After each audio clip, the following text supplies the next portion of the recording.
on how long Sotol plants can live. The best guess for most of the plants that are like this size out here is that they're at least 15 years old, sometimes bigger than that, older than that.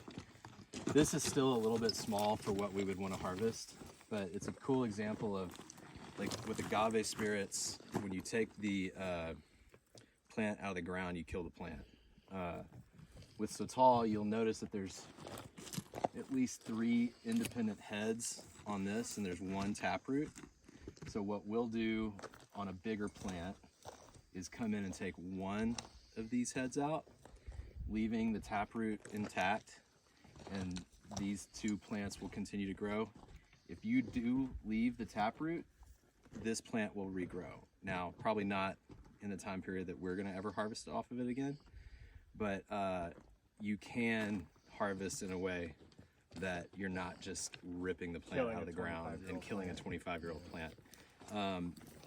It's really hard for new Sotol plants to get established on their own in the wild. And they typically, when they drop seeds off of those quixotes, that's another big differing point between agaves and Sotol, is that every time it rains heavy, it's likely that these guys will shoot off a quixote. Seeds are on the end of the quixote. Once they dry out, the wind will carry them, and if you get rain at the right time after that, they will have an opportunity to germinate. But when they're tiny and trying to get established, they are susceptible to animals eating them because they're still really tender. And so a lot of times new Sotol plants will grow kind of in the shadow of established plants, and the established plants have a better opportunity to like protect those new plants. So we don't have a lot of pressure on Sotol plants in America like you do in Mexico, just because there's not the established need for them in the distilling world here. That being said, we don't just come into a field like this and harvest everything we possibly can. We are working with Dr. Miguel Olivas in Chihuahua City at the University of Chihuahua City. His whole focus in what he does is on Sotol sustainability from the agricultural perspective, but also how that relates to how the industry grows and scales up.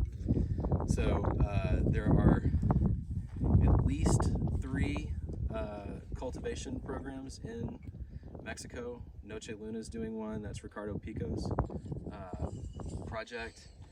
Hacienda de Chihuahua cultivates some, but they're very quiet and protective, and they don't let you in and see anything. So nobody really knows what's going on there. And there's a couple projects in Madera in the Sierras that are cultivating Sotol plants. We're establishing protocol with Cibolo. When we went into the resort, you saw those pivot irrigation systems right before you cross the creek and get to the fort.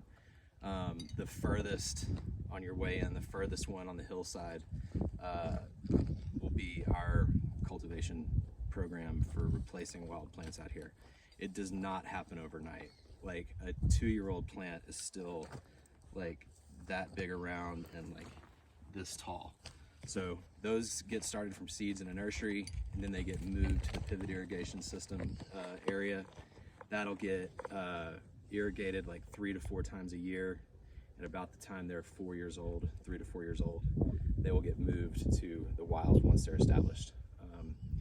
When you irrigate 3 or 4 times a year, that is a pretty significant deep watering, and a plant will mature in like 7 to 8 years versus 15 to 20 years in the wild. So we all realize that is the only way this is going to scale up.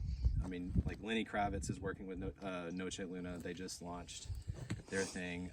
Michael Jordan is working on a project with Gerardo Ruelas, who does Flor del Desierto and all that. It's like when the category gets to a point where it's not this obscure spirit that you're trying to educate everybody in your bars on, and it just becomes like, there's no reason to think that it's not going to follow the tequila and mezcal trajectory. 17.9 million 9-liter cases of agave spirit sold last year, surpassing American whiskey for the first time ever. If 5% of that gets interested in Sotol the same way they have mezcal over the last 7 years, we're all fucked. Like, nobody has the plants, nobody has the infrastructure to grow even a small percentage to that. So it's really cool that not only here in the U.S.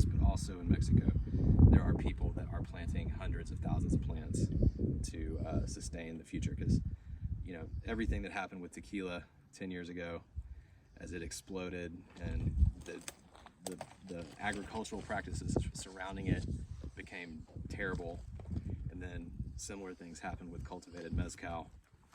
It's like we're still ahead of it on the Sotol side. So it's cool that there are people that are really trying to do a good job with it and go the distance. But when you're planting those, are you